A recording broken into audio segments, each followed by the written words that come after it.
What a week it's been. Suella Braverman, a Home Secretary leakier than the hull of the Titanic, addressed Parliament and admitted that she used private emails whilst conducting sensitive government business. I think it just shows how modern she is, taking advantage of all of these new ways of communicating.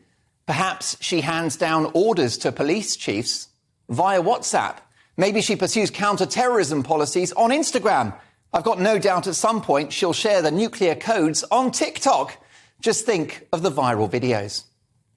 Now, she's had her critics, but if you ask me, Braverman has annoyed all of the right people this week. It seems the reason why many in the media and on the opposition benches can't stand her is because she's serious about tackling illegal immigration. What a novelty to have a Conservative government that doesn't actually want an open borders policy. Tackling that issue alone is enough to win the Tories the next election. Hang in there, Suella. Oh, and by the way, I've just followed you on Snapchat. Meanwhile, the halo has slipped for Dishy Rishi, and it's not only his trousers that have come up short. I mean, look, how much money has that man got? Get rid of the strap, Faye. Let's have a look at those trousers. Blimey, it's like he's back at school. Now, notwithstanding a strong first week in which he edged ahead of Keir Starmer in terms of who would be our best Prime Minister according to polls, in the spirit of his predecessor Liz Truss, our Prime Minister, for this week at least, has performed a U-turn on attending COP27. Now he's going. Did he do the U-turn in his red Kia? There it is, outside Sainsbury's. There's Rishi being an ordinary person. By caving into the net zero agenda by his presence there, unlike Braverman, Sunak is unfortunately pleasing all of the wrong people. Net zero extremists who are happy to bankrupt the country on flaky renewables, whilst America, India, China and Brazil burn fossil fuels for fun. To be fair, I've enjoyed Sunak's first week in power because, in my view, the messaging has been brilliant. Cracking down on woke policing, changing the law to protect women and giving legal primacy to biological sex rather than self-identified gender. And we've heard some tough words on the aforementioned migrant crossings. But it would have been wonderful if Sunak had snubbed Bill Gates and Tony Blair in Egypt. And what better excuse than he's at home fixing our broken economy. Rishi, it's important to remember that the public will not accept the virtue signalling green agenda if it means we wreck the economy and destroy the British way of life. Mark my words, Rishi.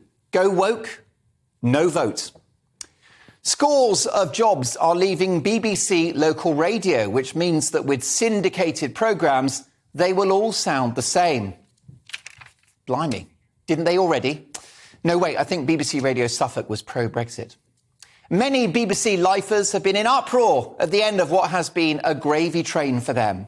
Despite their loud protests, local DJs have complained that no one's listening to us. I think you'll find that was the problem all along. Disgraced ex-Health Secretary Matt Hancock is to enter the jungle.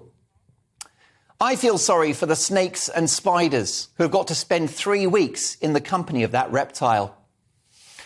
To be honest, I think he'll do fine with the Bush Tucker trials. When he climbs into a glass box filled with rats, they'll probably take one look at him and scarper. Tech entrepreneur Elon Musk has been ruffling feathers following his purchase of social media giant Twitter, threatening to charge $8 for people who want to stay on the platform. I think he's missing a trick.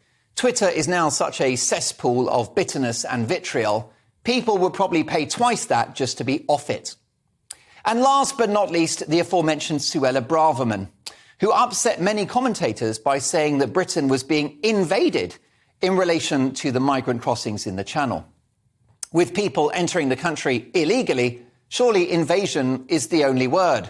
What are burglars doing when they enter your house in the dead of night? Popping in for a cup of tea? She's right to use that word because that's how most right-minded Brits feel. There is a positive, however, to this so-called invasion. There's been a lot more hot Albanian men popping up on my Tinder recently. Every cloud. And that is Dolan's diary.